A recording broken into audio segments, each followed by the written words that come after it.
Ayan po mga kapilers, welcome back po sa aking YouTube channel.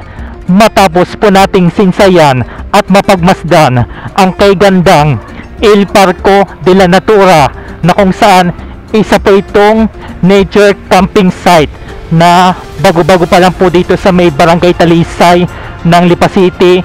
Tapos inalam ko po o inalam na natin ang papunta dyan sa may Mount Malipuño, na kung saan ay napaka-presko ng simoy ng paligid dito.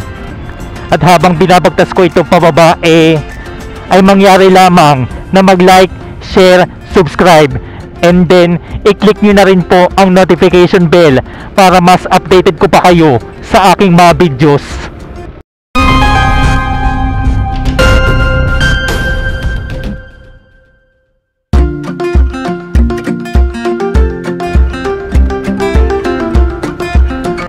Ayan, palabas na po tayo dito sa may ginagawang kalahating bahagi ng kalsadang ito. Magandang araw pong muli mga kapilers. Ayan, magmula po dito sa kantong ito, dito sa may gawing kaliwa ko, dito po yung daanan o yung ginagawang ongoing road construction na magmula po dito sa Lipa hanggang sa palabas papunta po dyan sa may Padre Garcia. Kaso hindi pa po dyan nakakadaan sa ngayon. Pero pag ito po ay nagawa ang kalsadang yan, ay ang labas na po niyan ay sa may bayan ng Padre Garcia. Dito pa rin yan sa lalawigan ng Batangas.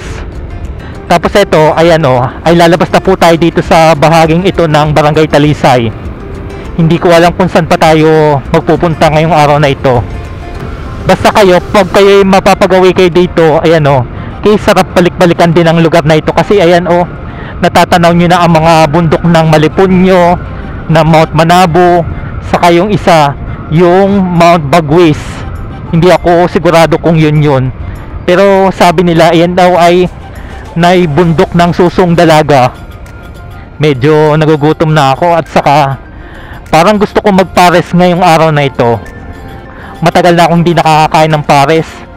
Ayan, magmula po dito sa kantong ito, yan, tatawid na tayo diyan. Yan, antay-antay lang tayo. Yan, medyo mabibilis lang ang mga sasakyan. Yan, oops, okay na. Yan. Dahil ngayon lang ulit ako nagawi dito sa may Lipa, kakain muna tayo ng tanghalian. Dito sa may bandang ito, maraming mga paresan dito, na kung saan ayan meron dito bulusan, pares. Yan. Basta baba muna tayo dito pansamantala. Ayan mga kapilers, dahil medyo inabot na tayo ng tanghaling tapat sa paggagala, dito muna ako tumigil pansamantala sa napakaraming paresan dito sa may Barangay Talisay ng Lipa City, Batangas. Ayan, kapag magagawi po kayo rito o makakapagsinsay po kayo, ay dito muna kayo kumain pansamantala. At ako ay excited na akong kumain at nagke-crave na rin ako sa pares. At dito, meron din po sila ditong pares overload. Halina't timusan o tikman na natin ito. At dito na ako nag-stop over sa may bulusan, na kung saan ay bukod sa may pares na ay meron din silang ibang menu na kanilang ino-offer dito, gaya ng lutong ulam at merienda. Ang kanilang pwesto ay nasa katabing highway ng Lipa, Alaminos Road, na katapat ng Filimon Magpantay Gasoline Station, na malapit sa may rotonda at papuntang Barangay Lumbang. Bale po, ay bago pa lang sila sa pwestong ito sa Barangay Talisay, na mula pa sa dati nilang pwesto sa Barangay Lumbang ng ilang linggo pa lamang ang nakakalipas. At dito ay 24 oras ang kanilang serbisyo. Heto na po, at ako'y o-order na ng kanilang pares overload dito, na nasa halagang 100 pesos mo ay may pares overload ka na may kasamang tuwalya, chicharong bulaklak, bagnet, at syempre may only rice, only sabaw at only drinks pa. wala nga lang pong soft drinks dito. Pero ang drinks nila dito ay ang red iced tea. At wow naman, ang sarap nito. At excited na akong kumain nito. Halina, tikman na natin ito. Kaya tara, let's eat! At ayan, dahil ako'y gutom na, ay hindi na rin ako makapag-antay na makakain. Yun naman, first bite agad na sa pagnguya ko ay approve agad sa aking panlasa dahil malambot at malinamnam ang kanilang sahog, tapos ang sarap rin ng kanilang sabaw. Ayan no, sadyang malasa, malinamnam at masarap ang kanilang pagkain dito na talaga naman nababalik-balikan mo.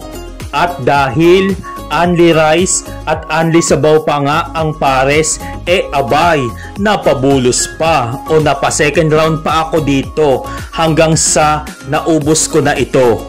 At habang kumakain dito ay napakaganda at napakapresko ng pwesto nila dito dahil malilim o hindi masyadong masisikatan ng araw gawa ng maraming mga puno sa paligid neto.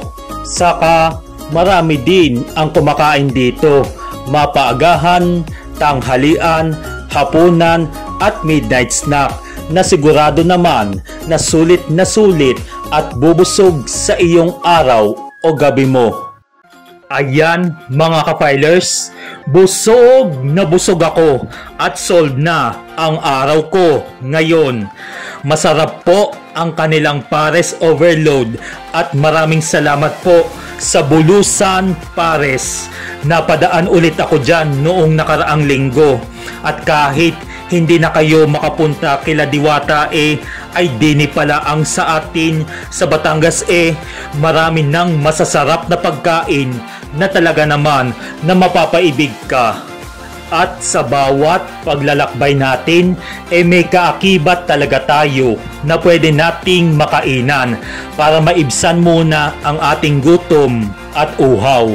So hanggang dito na lamang muna mga ka-filers at maraming salamat po sa pagsama sa aking biyahe. Having safe and happy trip sa ating lahat and God bless us all.